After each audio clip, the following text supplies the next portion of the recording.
Maagang nagsimula ang kilos protesta ng grupong Piston sa Welcome Rotonda sa Quezon City at sa iba pang lugar kanina. Mas kakaunti man, malakas pa rin ang naging panawagan ng grupo laban sa patuloy na pagtaas ng presyo ng mga produktong petrolyo. Tayo ay narito sa Welcome Rotonda. Tingnan po natin yung presyo ng crudo sa unahan lamang ng Welcome Rotonda. 103 per liter ang presyo ng gasolina at diesel.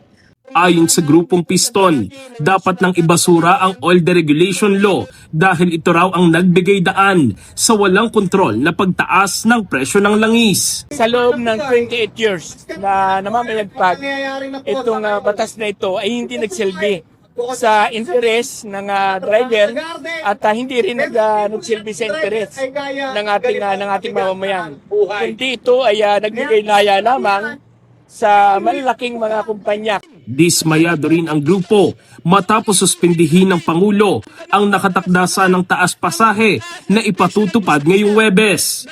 Piso sana ang taas para sa traditional na jeep at 2 piso naman sa modern jeep. Isipin yung piso, ilan sila?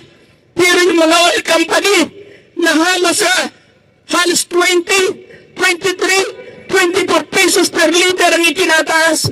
Bakit hindi niya makansila itong patuloy na pagtaas ng presyo ng petrolyo?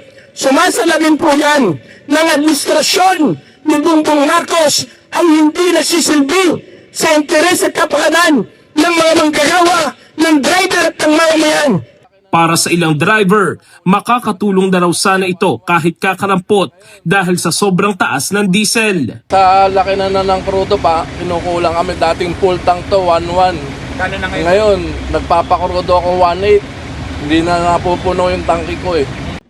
Sa tigil pasada, idinaan ng Piston ng kanilang galit sa gobyerno bilang protesta sa umano'y kawalan ng aksyon sa patuloy na pagtaas ng presyo ng mga produktong petrolyo. Ayon sa grupo, panimula pa lamang ito ng mas malawak na pagkilos ng mga driver at operator.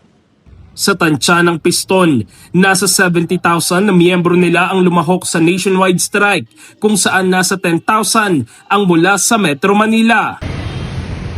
Dahil sa tigil pasada, bahagyang naghintay ang ilang pasahero ng masasakyang jeep. Sobrang talagang hirapan talaga kasi ngayon ng mga jeep talaga ngayon. Kaya ito ang nila sa mga mga biyahe nila.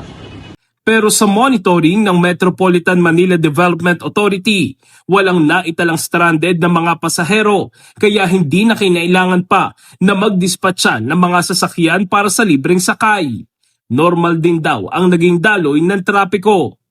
Wala pang tiyak na petsa kung kailan matatapos ang tigil pasada pero sabi ng Piston, magtutuloy-tuloy ang kanilang mga pagkilos.